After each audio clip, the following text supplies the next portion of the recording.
तो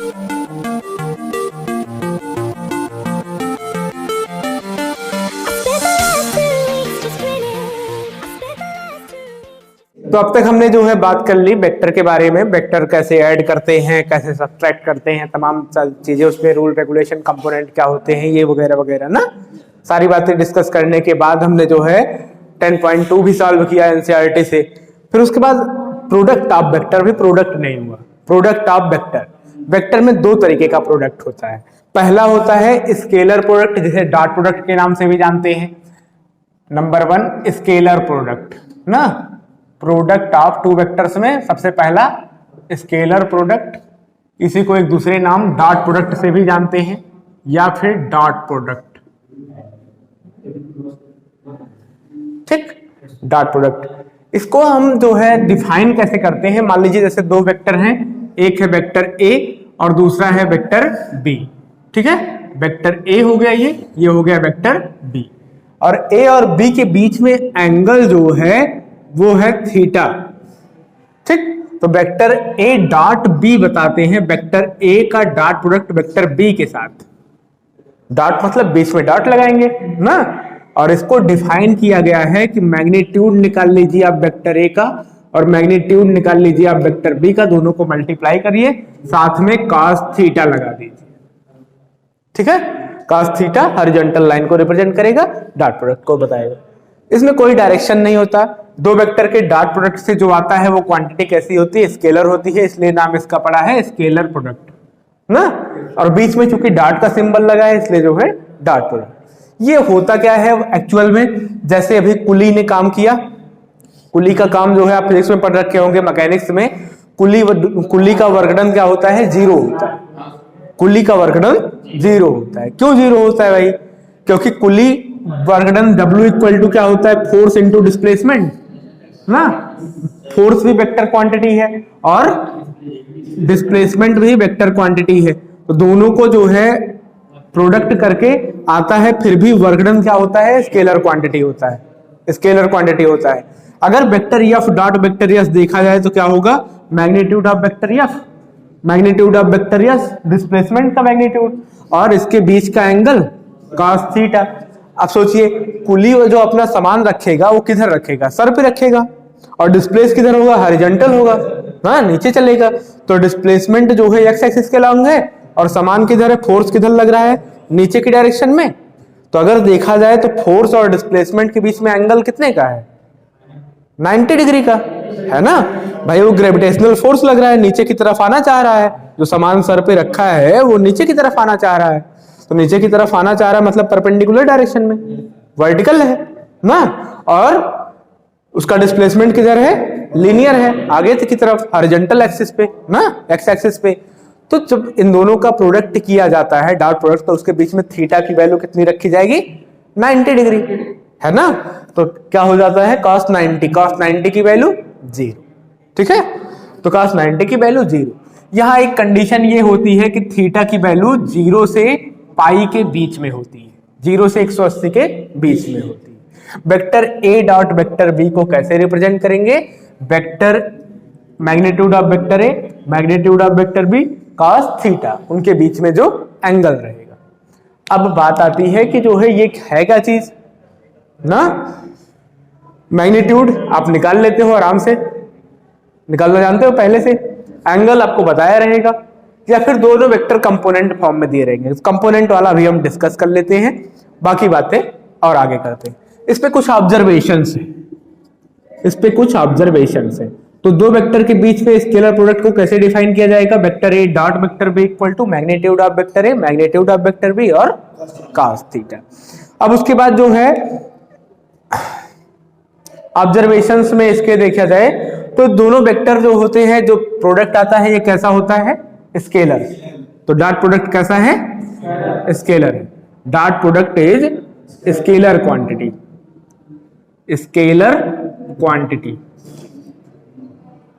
ये जो होता है कम्यूटेटिव होता है, मतलब कहने का ये है कि vector A dot vector B चाहे निकालो, चाहे vector B dot vector A निकालो, जब डायरेक्शन ही नहीं है, दोनों के प्रोडक्ट में डायरेक्शन ही नहीं है, सीधे सीधे वैल्यू से ही मतलब है, तो क्या फर्क पड़ता है ना, चाहे इसको पहले रखो चाहे इसको बाद में रखो। यहां सावधानी की जरूरत नहीं होती है।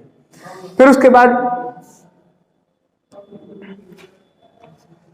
तीसरा ऑब्जर्वेशन देखिए क्या आ रहा है, vector A dot vector B equal to A B cos theta, A B cos theta.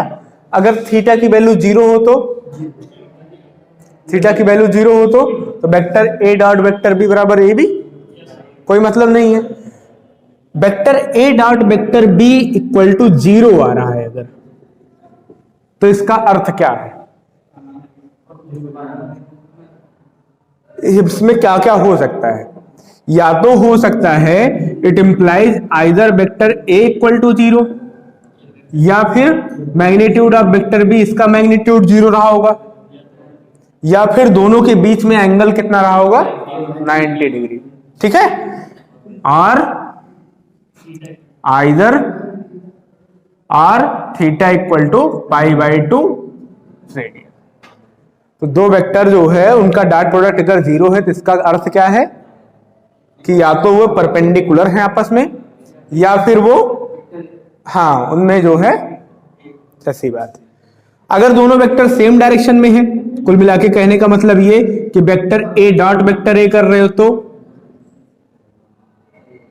Same direction में है, तो मतलब कुल मिला के कहने का magnitude of vector A, magnitude of vector ए, इसके हिसाब से लिखा जाए vector A dot vector A, magnitude of vector A, magnitude of vector ए और cos 0। भाई सेम ही वेक्टर है तो सेम ही डायरेक्शन होगी ना, सेम डायरेक्शन होगी मतलब दोनों के बीच में एंगल कितना बना 0, तो cos 0 की वैल्यू 1, तो क्या आ जाएगा मैग्नीट्यूड ऑफ वेक्टर ए का स्क्वायर। तो वेक्टर ए का डॉट प्रोडक्ट किया जाए वेक्टर ए के साथ तो क्या आता है मैग्नीट्यूड ऑफ वेक्टर ए का स्क्वायर। मतलब कुल मिला के अब इसका जो है थोड़ा और इसको अर्थ किया जाए, नोट जैसे आई कैप है डॉट जे कैप, आई कैप किस क्या है यूनिट वेक्टर है एक्स एक्सिस के अलोंग, जे कैप क्या है यूनिट वेक्टर वाई एक्सिस के अलोंग। तो दोनों एक दूसरे के कैसे हैं परपेंडिकुलर हैं, परपेंडिकुलर हैं, तो क्या होगा magnitude of vector I magnitude of vector J, magnitude कितना होगा यूनिट वेक्टर है तो मैग्नीट्यूड 1 होगा, 1 होगा मैग्नीट्यूड, यूनिट वेक्टर का मैग्नीट्यूड क्या होता है 1, तो 1 इंटू 1 इंटू cos 90 क्या हो जाएगा 0। तो वेक्टर आई डॉट वेक्टर जे 0, और इसी तरीके से वेक्टर जे डॉट वेक्टर के भी क्या होता है 0, और इसी तरीके से वेक्टर के डॉट वेक्टर आई या वेक्टर आई डॉट वेक्टर के ये भी क्या होता है 0। तो मतलब आई जे के या फिर के आई कोई भी अगर यूनिट वेक्टर है तो उनका डॉट प्रोडक्ट क्या आएगा 0 आएगा। Note number 1। Note number 2 vector I cap dot I cap, I cap dot I cap, I cap क्या है यूनिट वेक्टर है, ये भी आई कैप क्या है यूनिट वेक्टर है, मैग्नीट्यूड 1 है, तो 1 इंटू cos 0 क्या आ जाएगा 1 आ जाएगा। अभी एक कॉन्सेप्ट क्या बता रहा है आपको, वेक्टर ए डॉट वेक्टर ए अगर है मतलब सेम वेक्टर है सेम डायरेक्शन के, तो उसके मैग्नीट्यूड का स्क्वायर आता है क्योंकि एंगल क्या हो जाता है 0 हो जाता है, तो क्या हो जाएगा 1 का स्क्वायर मतलब 1। तो आई कैप डॉट आई कैप, या फिर करो आप जे कैप डॉट जे कैप, या फिर करो आप के कैप डॉट के कैप, ये सब कुछ क्या आएगा 1 आएगा।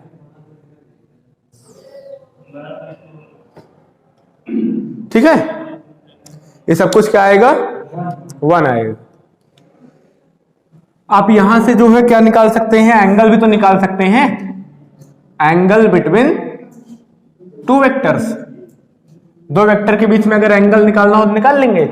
कैसे, cos theta is equal to कितना, यहां से डेफिनेशन से आ जाइए, vector A dot vector B equal to क्या है magnitude of vector A magnitude of vector B cos theta, तो cos थीटा इक्वल टू क्या हो जाएगा vector A dot vector B upon magnitude of vector A magnitude of vector B, ये दोनों के बीच में क्या हो जाएगा एंगल हो जाएगा।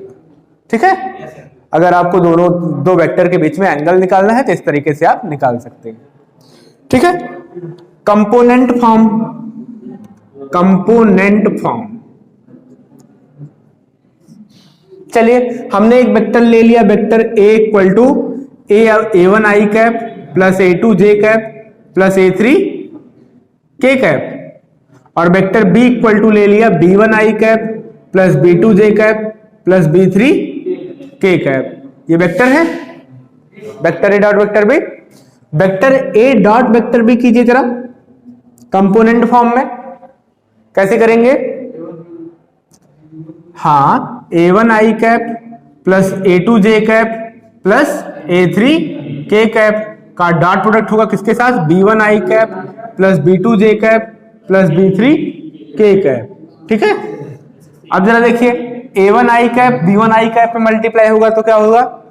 a1 b1 i cap dot i cap, और i cap dot i cap क्या होता है? 1 होता है। तो a1 b1 a1 i cap multiply होगा b2 j कैप में, तो a1 b2 i cap dot j cap, और i cap dot j cap क्या होता है? 0, क्योंकि वो दोनों कैसे हैं?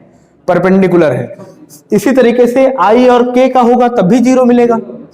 इसी तरीके से जब j वाला i में करेगा तब भी 0 मिलेगा, तो j वाला j में करेगा तब क्या मिलेगा? a2 b2, है ना।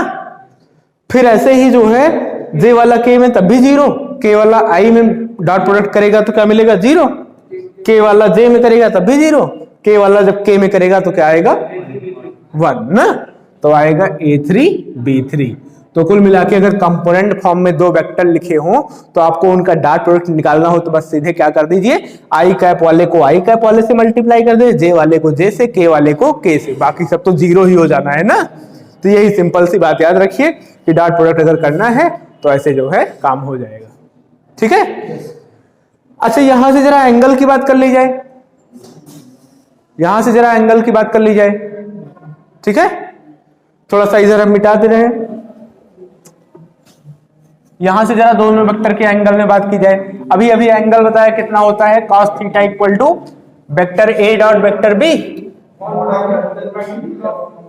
Vector A magnitude of vector B, है ना। तो cos theta is equal to, चलिए बताइए, यहां से vector A dot vector B upon magnitude of vector A magnitude of vector B. ठीक, vector A dot vector B करने से आपको क्या मिला है? अगर ये चीज है तो a1 a2 a1 b1 sorry a1 b1 plus a2 b2 plus a3 b3 upon square root of, पहले मैग्नीट्यूड ऑफ वेक्टर ए का सारे कंपोनेंट का स्क्वायर हो जाता है, तो a1 square plus a2 square plus a3 square plus into under root mod of vector B b1 square plus b2 square plus b3 square. यहां से निकाल लीजिए कंडीशन ऑफ परपेंडिकुलरिटी, दोनों वेक्टर परपेंडिकुलर का होंगे तो क्या होगा? थीटा की वैल्यू 90, मतलब cos थीटा 0, cos थीटा 0, तो ये आके 0 मल्टीप्लाई कर दे 0, या बोल दिए डिनोमिनेटर 0 नहीं हो सकता है, तो 0 होगा तो क्या होगा? Numerator, numerator. तो cos theta is condition of perpendicularity, condition of perpendicularity.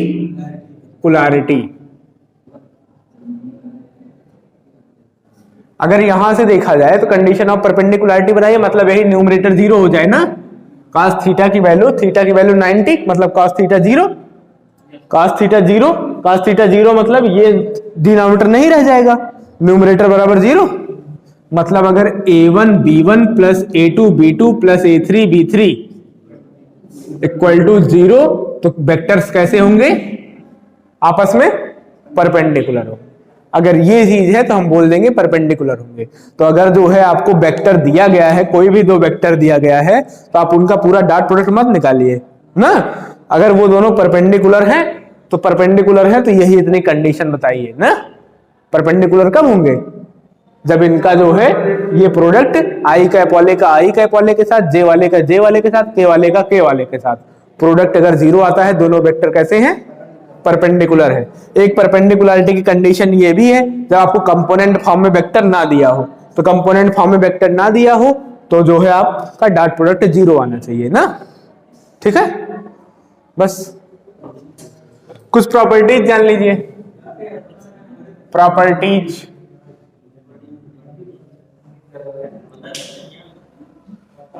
Properties में जो है m vector a dot vector b, किसी स्केलर से जो है डॉट प्रोडक्ट में मल्टीप्लाई किया गया ना, किसी स्केलर m से डॉट प्रोडक्ट में चल जाने दो, किसी स्केलर से डॉट प्रोडक्ट में मल्टीप्लाई कर दिया गया, तो इसका मतलब आप इसे किसी में भी कर सकते हो। पहले चाहे तो आप कर लो m वेक्टर a, फिर कर लो वेक्टर b, चाहे आप बोल दो इसी को vector a dot m vector b, कोई फर्क नहीं पड़ने वाला इससे ना। उसी m को आप चाहे जैसे चाहे a b करके तभी m करो, चाहे जैसे भी कर लो। और इसमें प्रॉपर्टीज में किसी स्केलर से जो है, जैसे मान लीजिए m वेक्टर a है, डॉट है n वेक्टर b, m और n स्केलर है, कोई नंबर है, ठीक है, तो आप चाहो तो पहले mn कर लो, फिर vector a dot vector b करो, कोई असर नहीं पड़ेगा प्रोडक्ट पे।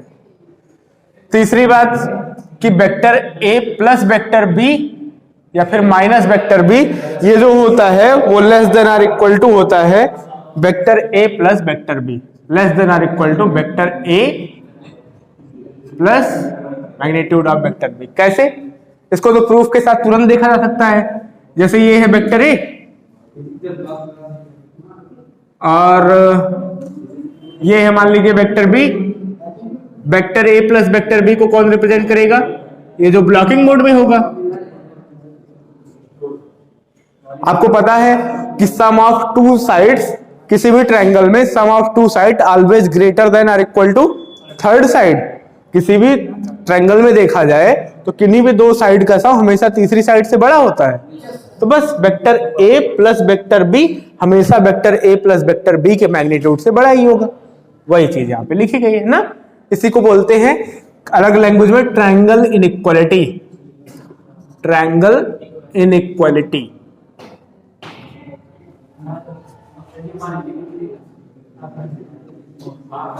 Magnitude of vector a plus magnitude of vector b, इसका whole square is equal to होता है मैग्नीट्यूड ऑफ वेक्टर a का square plus magnitude of vector b का square plus 2 times vector a dot vector b। ये important सवाल है, minus भी लगा दीजिए तब भी ऐसे ही होता है। जरा चेक कर लीजिए, देखिए क्या है ये, प्रूफ के लिए देख लेते हैं। अलग कलर की पेन कर दे रहे हैं ना। क्या magnitude of vector a plus vector b के मैग्नीट्यूड का स्क्वायर। अभी देखा कि मैग्नीट्यूड ऑफ वेक्टर a का स्क्वायर कब आया था? जब उसी का उसी के साथ डॉट प्रोडक्ट लिया गया था। किसी वेक्टर का उसी के साथ डॉट प्रोडक्ट, मतलब vector a plus vector b का डॉट प्रोडक्ट किससे? Vector a plus vector b से। ठीक है, vector a plus vector b का डॉट प्रोडक्ट, वेक्टर अभी करके देखा था ना, vector a dot vector a क्या आया था? Magnitude of vector a square. तो मैग्नीट्यूड ऑफ वेक्टर a का स्क्वायर है अगर, तो उसे हम डॉट प्रोडक्ट लिख सकते हैं vector a dot vector a। इससे वेक्टर a समझो पूरे को ना, उसका स्क्वायर है तो उस मतलब उसी डायरेक्शन में दोनों वेक्टर। अब इसको मल्टीप्लाई करिए तो क्या आएगा? Vector a dot vector a, vector a जब वेक्टर a में होगा, plus vector a dot vector b plus vector b dot vector a plus vector b dot vector b। अब देखो ये दोनों वेक्टर a सेम डायरेक्शन में है, same direction में है तो क्या हो जाएगा? ये थीटा 0 होगा, तो आ जाएगा magnitude of vector a square. Vector b dot vector b same direction में है, b और b सेम डायरेक्शन में है, तो क्या हो जाएगा? मॉड ऑफ वेक्टर b का स्क्वायर। कम्यूटेटिव लॉ को फॉलो करता है, मतलब vector a dot vector b और vector b dot vector a एक ही बात है, तो हम इसे लिख सकते हैं 2 times of vector a dot vector b। तो मतलब vector a plus vector b का होल स्क्वायर क्या आएगा? Mod of vector a square, mod of vector b square, लेकिन यहाँ 2a भी मत लिखिएगा, 2 vector a dot vector b। ठीक, इस तरीके से करते हैं काम। Vector a dot vector b अगर पॉजिटिव है, vector a dot vector b is positive, 0 होता है तो क्या होता है? Theta 90 degree. पॉजिटिव है इसका मतलब क्या है, थीटा इज मतलब फर्स्ट क्वाड्रेंट में है, तभी तो 0 से पाई के बीच में थीटा होना चाहिए, फर्स्ट क्वाड्रेंट में है तभी पॉजिटिव आएगा, क्योंकि cos थीटा की वैल्यू तभी पॉजिटिव होगी, क्योंकि मैग्नीट्यूड ऑफ वेक्टर भी हमेशा पॉजिटिव होगा, मैग्नीट्यूड ऑफ वेक्टर बी भी हमेशा पॉजिटिव होगा। बचा cos थीटा, थीटा की value, theta is acute. Vector A dot vector B negative है, इसका मतलब थीटा इज ऑब्ट्यूस ना, थीटा 90 से बड़ा है, एक्यूट मतलब 90 से छोटा। ठीक, एक और इंपॉर्टेंट चीज, projection, projection of vector A on vector B, projection of vector A on vector B. जैसे ये है मान लीजिए वेक्टर बी और ये है वेक्टर ए, वेक्टर ए का वेक्टर बी पर प्रोजेक्शन इतना छाया पड़ेगी, इतना पड़ेगा ना, प्रोजेक्शन माने परछाई। और वो चीज निकालते कैसे हैं, P इक्वल टू आएगा वेक्टर ए डॉट, जिधर प्रोजेक्शन निकालना है उसके डायरेक्शन में आप यूनिट वेक्टर ले लो बी कैप। आप इसी को ऐसे भी ले सकते हो, वेक्टर ए यूनिट वेक्टर कैसे आता है, vector B upon magnitude of vector B करके आता है ना। कल यूनिट वेक्टर हम लोग निकाल रहे थे, इसके पहले यूनिट वेक्टर पे ए कैप इक्वल टू क्या होता है, vector A upon magnitude of vector A. तो अगर हमें निकालना है वेक्टर ए का प्रोजेक्शन वेक्टर बी पर, तो बी के डायरेक्शन में हम यूनिट वेक्टर निकालेंगे, उसका ए के साथ डॉट प्रोडक्ट कर देंगे।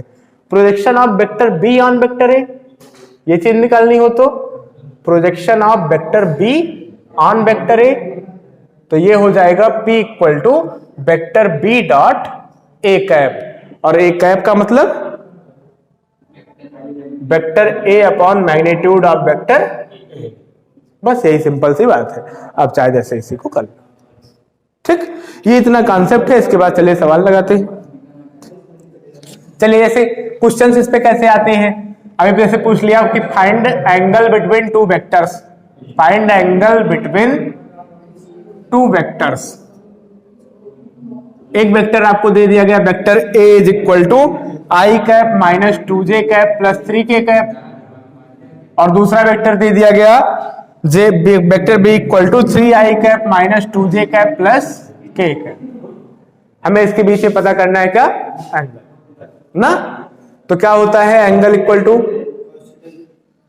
cos theta is equal to, angle पता करने के लिए cos थीटा लगाते हैं, vector A dot vector B upon magnitude of vector A magnitude of vector B, यही ना। ठीक है, तो क्या हो जाएगा cos theta is equal to, जरा चेक करिए,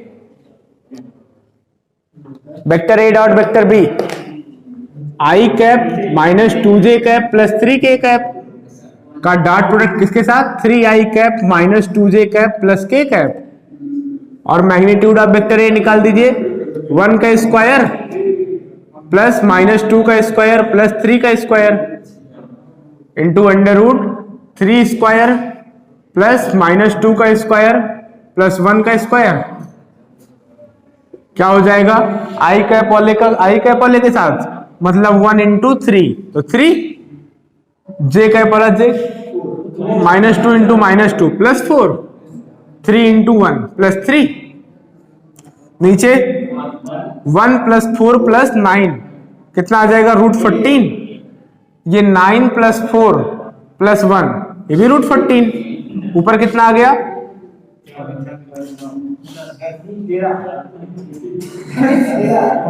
10/14, 10/14 मतलब 5/7।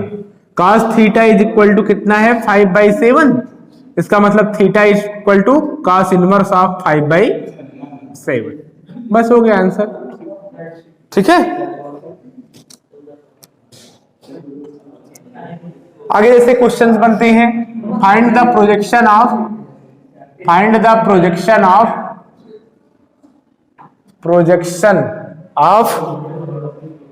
आई cap plus 3j cap plus 7k cap on 7i cap minus j cap plus 8k cap. इसका प्रोजेक्शन इस पे ना, तो हम बोल दे रहे हैं इसे कैसे, प्रोजेक्शन को, एक को बोल दे रहे हैं वेक्टर ए, दूसरे को बोल दे रहे हैं वेक्टर बी। तो वेक्टर ए इक्वल टू क्या है आपके पास, I cap plus 3j cap plus 7k cap, और vector B equal to 7i cap minus j cap plus 8k cap. तो projection of vector A on vector B, यही तो निकालना है। Projection of vector A on vector B is equal to क्या हो जाएगा, vector A B cap, B cap मतलब magnitude of vector B, vector A मतलब है I cap plus 3j cap plus 7k cap का डॉट प्रोडक्ट के साथ 7i cap minus j cap plus 8k cap upon magnitude of vector B मतलब under root 7 का square 49 plus 1 का square 1, 8 का square 64। चलिए कितना आ गया ये, 7 1 जा 7, 3 1 जा माइनस 3, 7 8 जा 56 अपॉन 49 प्लस 1 50, और ये कितना आ जाएगा रूट 114, कितना आ गया,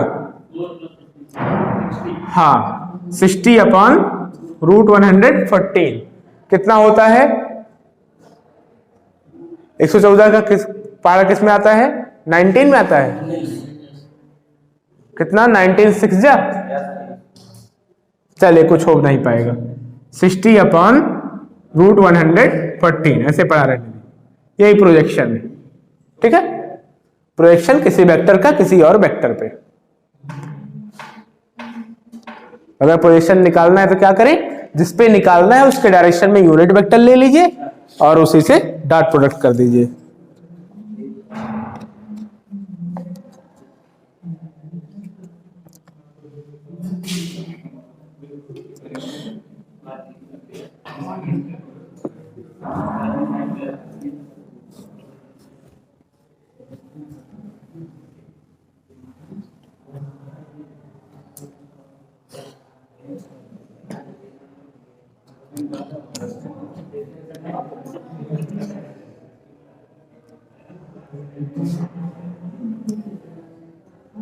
अगली प्रॉब्लम है find magnitude of vector A and magnitude of vector B if हमें दिया गया है vector A plus vector B dot vector A minus vector B is equal to 8 और दिया गया है vector A equal to 8 mod of vector B, mod of vector A equal to, चलिए check करते हैं।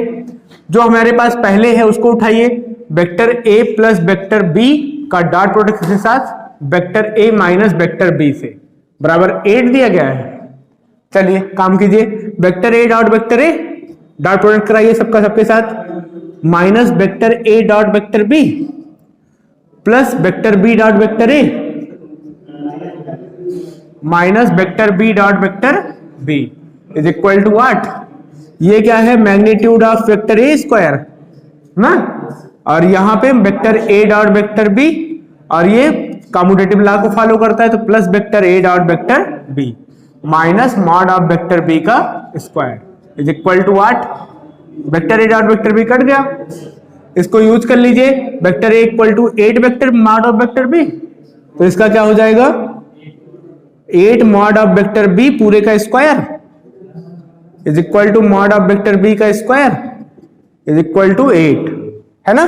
ये कितना आ जाएगा 64 minus mod of vector B, तो 64 में से 1 गया तो क्या आ जाएगा 63 मॉड ऑफ वेक्टर बी का square is equal to 8, mod of vector B equal to under root 8 upon 63।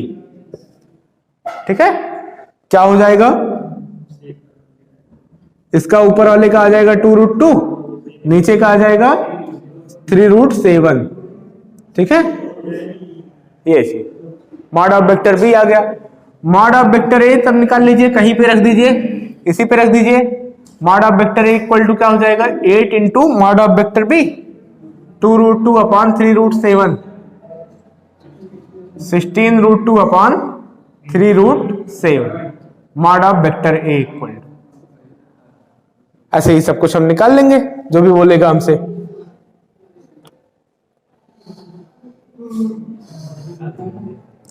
Question 1, if vector A equal to 2i cap plus 2j cap plus 3k cap, vector B is equal to minus I cap plus 2j cap plus k cap, minus I cap plus 2j cap plus k cap, और vector C is equal to 3i cap plus j cap are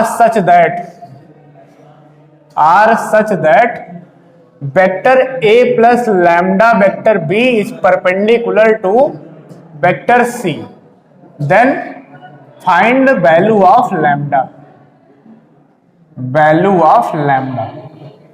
अगर आपको ऐसा given है, क्या vector a दिया गया है, vector b दिया गया है और वेक्टर c दिया गया है, और vector a plus lambda vector भी परपेंडिकुलर है किसके, वेक्टर c के ना, तो पता करना है कि वैल्यू ऑफ लैम्डा। ठीक है, देखिए आपको वेक्टर a इक्वल टू क्या गिवन है,